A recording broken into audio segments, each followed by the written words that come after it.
అనేది మనం అతి త్వరలో ఒక 10-15 నిమిషాలు మాత్రమే వాక్య సందేశంను విని ఆ తర్వాత జరగబోయే కార్యక్రమాలకు వెళ్దామండి. అందరు తలలోంచినట్లయితే మనం ప్రార్థించుకుందాం. మమ్మల్ని అతి మిగిలిగా ప్రేమించిన మా ఒక ప్రియ తండ్రి, నీ యొక్క ఫస్ట్ నామటి స్తోత్రం ప్రభా.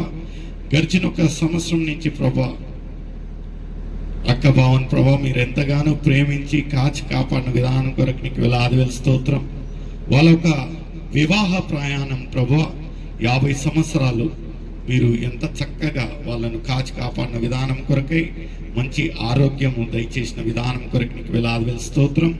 వాళ్ళు కృతజ్ఞతగా ప్రభా ఈ రోజున వాళ్ళ ఒక 50th మ్యారేజ్ డే జరుపుతుండగా ప్రభా మమ్మల్ని అందరినీ ప్రభా ఒక సహవాసంలో చేర్చిన విధానం కొరకు నీకు వేలాది స్తోత్రం. పాటల ద్వారా మిమ్మల్ని మహిమపరిచించున్నాము. వాక్య సందేశంలో వెళ్తుండగా ఆ యొక్క యోగ్యత లేనివాన్ని మీ యొక్క కృప మీ యొక్క ప్రేమ ద్వారా ప్రభా వాక్య సందేశానికి కావాల్సిన బలము శక్తి పరలోక జ్ఞానం దయచేస్తారంటూ సకల మహిమ మీకే చెందేలాగన యేసయ్య పరిశుద్ధ నామం అడిగి వేడుచున్నాను తండ్రి, ఆమేన్. హల్లెలూయా. ఈరోజు మనం ఎందుకు చేరి ఉంటున్నామండి? ఇక్కడ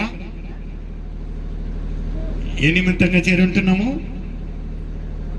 అత్త ఎందుకు చేరి ఉంటున్నాం మనం ఇక్కడ? ఏమో పిలిచారో వచ్చారని కాదు, ఎంత అద్భుత రీతిగా ఇక్కడ చేరి ఉన్న వాళ్ళు మనం కౌంట్ చేయొచ్చు 50 సంవత్సరాలు దాటిన వాళ్ళను. అయితే ఇక్కడ మనము వీక్షించేది, ఇక్కడ మనము సాక్ష్యంగా ఉండేది ఏంటంటే వాళ్ళ ఒక దాంపత్య జీవితము 50 సంవత్సరాల వరకు దేవుడు వాళ్ళకి ఇచ్చిన ఒక ఆయుష్యకాలము ఎంత చక్కగా ఒక మంచి ఆరోగ్యంతో. నేను అనుకుంటాను నాకు కొన్ని మంది 50 సంవత్సరాలు అంటే యూరోపల్ పిలుచుకొని వచ్చి స్టేజ్ పైన కూర్చోబెట్టాలని. ఎంత చక్కగా దేవుడు వాళ్ళని ఆస్వాదించాడు 50 సంవత్సరాలు. నిజంగా చాలా సంతోషం అనిపిస్తుంది.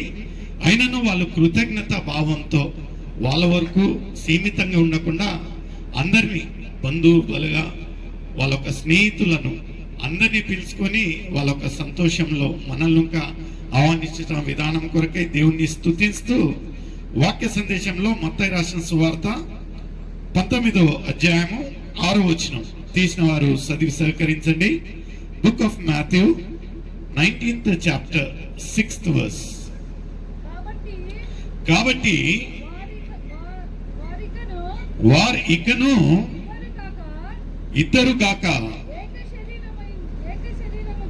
ఏక శరీరముగా ఉన్నారు గనుక దేవుడు జతపరిచిన వారిని మనుష్యుడు వేరు చేయకూడదని చెప్పాను. హల్లెలూయా. ఎంత చక్కటి మాట. ఏమంటా ఉంటున్నాడంటే దేవుడు జతపరిచారు ఇద్దరిని ఏకంగా. ఇక్కడ మనం చూసినట్లయితే కుర్చీలు ఇంకొకటే ఉందండి, సోఫా కదా. Both are sharing a single chair. ఎందుకంటే దేవుడు జతపరిచిన వారిని మనుషులు ఎవరు దాన్ని ఆటంకపరచకూడదు, వేరు చేయకూడదు. ఈ యొక్క మాట ఎవరు పలికారంట అండి? మనుషులు లేకపోతే మోడరేటరు బిషప్ ఫాదర్ కాదండి, దేవుడే స్వయంగా పలికిన ఒక మాటలు. ఎంత సంతోషం. 50 సంవత్సరాలు ఇప్పుడు ఉండే ఒక జనరేషన్లో 5 నెలలకు ఎవరు ఎక్కడ పోతా ఉన్నారో అర్థం కాదు కదా. 5 నెలలు అయితే 50 సంవత్సరాల ఒక జీవిత ప్రయాణము వాళ్ళ యొక్క దాంపత్య జీవితంలో ఎంత ఒక్కొరికొక్కరు సరిసాటిగా మేలు అయినను కీడు అయినను ఆరోగ్యంలోను అనారోగ్యంలోనూ ఇద్దరు ఎంత చక్కగా దేవుడు జతపరిచారంటే చాలా సంతోషం అవుతుంది. ఈ యొక్క మాట మనం చూసినట్లయితే నిజంగా దేవుడు ఎందుకు చెప్పాడు అనేది మనం గ్రహించినట్లయితే ఒక్కొరికొక్కరు సహాయకరంగా ఉండాలి అని దేవుడే అప్పుడే ఎప్పుడంటండి ఆదిలోనే ఆయన ఆలోచన చేశాడు. ఆలోచన చేయనికి ఒక కారణం ఉండాలి కదండి. ఆదికాండము 2వ అధ్యాయము 7వ వచనం తీసి చదివింది. ఆదికాండము 2వ అధ్యాయము 7వ వచనం.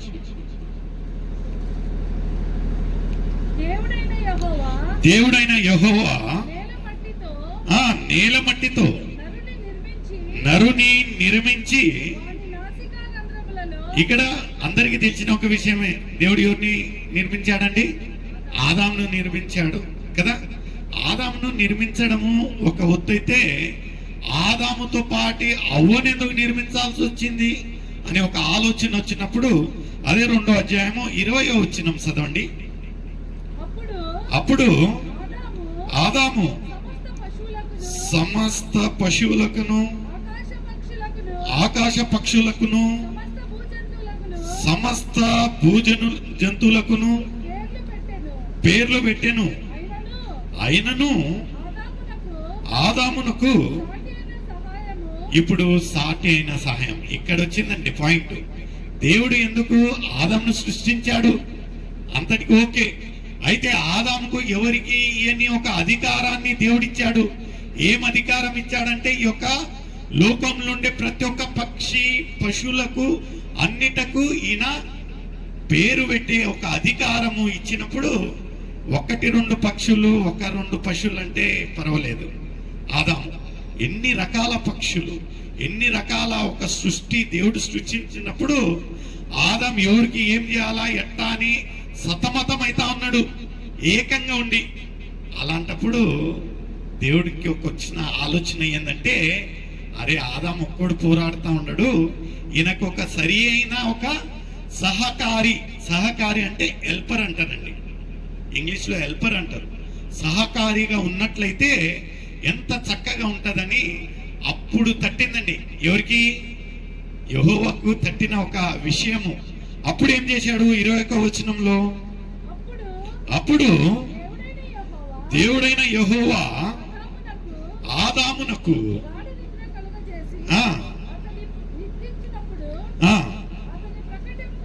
ఆయన ప్రక్కటి ఎముకలలో, ఇది ఫస్ట్ సర్జరీ అనుకుంటా అండి.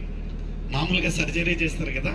సర్జరీ అంటే ఓపెన్ అప్ చేస్తారు స్కిన్ను. ఎక్కడన్నా ఓపెన్ చేసినట్లయితే అది నార్మల్గా సర్జరీ అంటారు సైంటిఫిక్ గా. ఇక్కడ బైబిల్లో నమోదైన ఫస్ట్ సర్జరీ అంటే ఇక్కడనే ఉండొచ్చు. అయితే కిడ్నీలు ఏం టచ్ చేయలే. దేవుడు ఎంత సూక్ష్మంగా ఆలోచన చేసే ఒక దేవుడు అంటే, ఆయన ఆలోచన చేశాడు. ఈయనకు సహకారిగా సరిసాటిగా ఉండే ఒక తోడును చేయలేయాలంటే, ఈ యొక్క ఆదాము నుంచే ఆదాముకు కావాల్సిన ఒక సహకారి చేయాలంటే, నేను ఎక్కడి నుంచి ఆ ఒక అంశాన్ని తీసుకోవాలి, లేకపోతే ఆ ఒక ఆర్గన్ తీసుకోవాలని ఆలోచన చేసినప్పుడు, ఆయనకు మొదటిగా తట్టింది ఏముంటున్నదంటే, మన ఒక కాలి ఒక టో బోన్ అంటే టో అంటే ఏంటండి? చిటిక వేలు, కాలి వేలును అక్కడి నుంచి ఏంటండి పుట్టి వేళ్ళు అక్కడి నుంచి తీసుకున్నట్లయితే, ఆదాము రాబోయే రోజులలో తెలుసుకొని ఎక్కడి నుంచి తీసుకొని నువ్వు నా కాళ్ళ కాడు ఉండే ఒక వ్యక్తి అని ఆయన అధికారం చెలాయిస్తాడేమో అనుకుని ఆలోచనలు ఉన్నప్పుడు, తర్వాత కింది నుంచి పై వరకు వచ్చేసరికి the bone of the skull అంటే స్కల్ బోన్, అక్కడి నుంచి తీసినట్లయితే అవ్వ చలామిన ఒక అధికారి ఏంటంటే తలపైన కూర్చొని అధికారం చెలాయిస్తుందేమో అన్నట్టుగా దేవుని ఒక ఆలోచన చూడండి. How super natural is thinking, how meaningful. ఆయన ఏం చేశాడంట? సరి సమానంగా ఉండేలాగా ఏం చేశాడంట? పక్కటి వెంకను తీసి ఎవరిని సృష్టించాడంటే ఆ ఒక అవ్వను. నిజంగా సరిసాటిగా కూర్చొని అక్క పక్కనే కూర్చొని ఉంటారు. ఒక వధువు ఒక పక్క, వరుడు ఒక పక్క కూర్చుంటే దాన్ని పెళ్లి అన్నారండి. అయితే ఎంత చక్కగా సరిసాటిగా పక్క పక్కన కూర్చున్నారంటే, అది మన ఒక నిర్ణయం కాదండి. ఆ రోజున ఆది కాలంలోనే, ఆది కాండంలోనే యెహోవా నిర్ణయించిన ఒక మాటలుగా మనం ఇక్కడ చూస్తూ ఉంటున్నాం. ఎంత చక్కటి ఒక మాటలుగా ఇక్కడ ఉంటున్నాయి. అదే రీతిగా సామెతలు 31వ అధ్యాయము 10వ వచనము చదివి సహకరించండి.